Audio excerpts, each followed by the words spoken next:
Allahumma salli wa sallim ala Sayyidina Muhammadin wa ala ali Sayyidina Muhammad.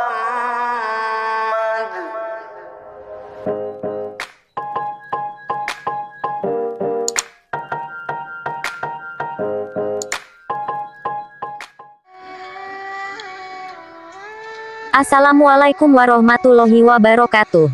Kali ini saya ingin membagi cerita sejarah yang amat gitu fenomenal di masa lalu. Ya, ini sejarah Perang Bubat. Perangnya antara suku Jawa dengan suku Sunda. Sehingga muncullah mitos atas kejadian tersebut, bahwa orang Sunda tidak boleh menikah dengan orang Jawa. Langsung saja kita bongkar bagaimana sejarahnya. Sejarah Perang Bubat Majapahit vs Sunda. Perang Bubat tahun 1357 Masehi melibatkan Kemaharajaan Majapahit era Hayam Wuruk dan Gajah Mada melawan Kerajaan Sunda, Galuh, di bawah pemerintahan Prabu Linggabuana. Perang ini menyimpan banyak sejarah, mulai dari penyebab hingga dampaknya di kemudian hari.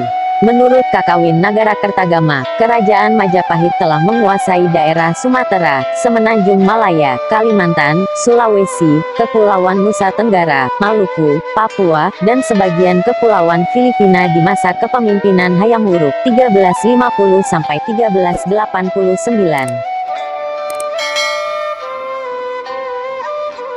Ada satu wilayah yang belum bisa dikuasai oleh Majapahit, yaitu Kerajaan Sunda. Kendati Kerajaan Sunda sama-sama berada di Pulau Jawa, Mahapati Gajah Mada tidak memiliki alasan apapun untuk menaklukkannya. Kekosongan alasan untuk menaklukkan Sunda menyebabkan Majapahit memakai jalur diplomasi untuk menjalin persekutuan. Hayam Wuruk melakukannya dengan cara berniat mempersunting putri Raja Sunda, Prabu Linggabuana, yang bernama Dyah Pitaloka Citraresmi. Ternyata, kisah upaya menjalin kekerabatan antara kedua kerajaan besar di Jawa ini berujung malapetaka.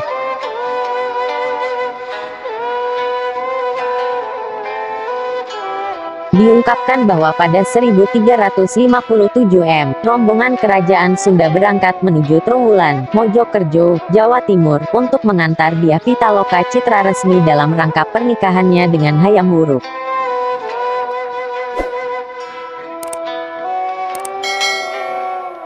Gajah Mada justru melihat kondisi dengan pandangan lain. Ia menilai bahwa inilah saatnya untuk menaklukkan Sunda. Gajah Mada masih bersikeras dengan sumpah Amukti Palapa untuk menaklukkan seluruh wilayah Nusantara di bawah naungan Imperium Majapahit.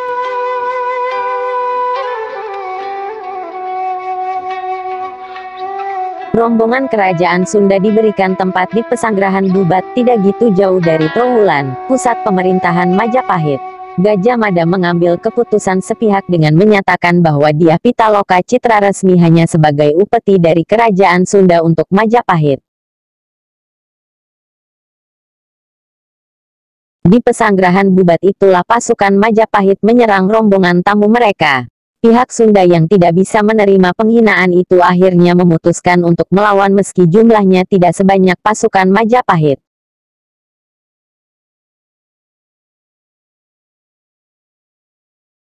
Serangan tak seimbang itu memakan banyak korban. Bahkan, konon seluruh rombongan Sunda tewas, hanya menyisakan Dyah Pitaloka Citraresmi. Melihat situasi yang mengerikan itu, Dyah Pitaloka Citraresmi akhirnya memutuskan untuk mengakhiri nyawa sendiri, Belapati, dengan menancapkan tusuk konde tepat di jantungnya. Perang Bubat juga mengakibatkan hubungan Majapahit dengan Sunda menjadi rusak. Adik Dyah Pitaloka Citraresmi yang naik tahta menggantikan ayahnya bahkan memutuskan hubungan diplomatik dengan Majapahit. Akibat tragedi berdarah ini, kerabat negeri Sunda tidak diperbolehkan menikah dengan pihak Majapahit. Hal ini pula yang kemudian ditafsirkan sebagai larangan bagi orang Sunda menikah dengan orang Jawa.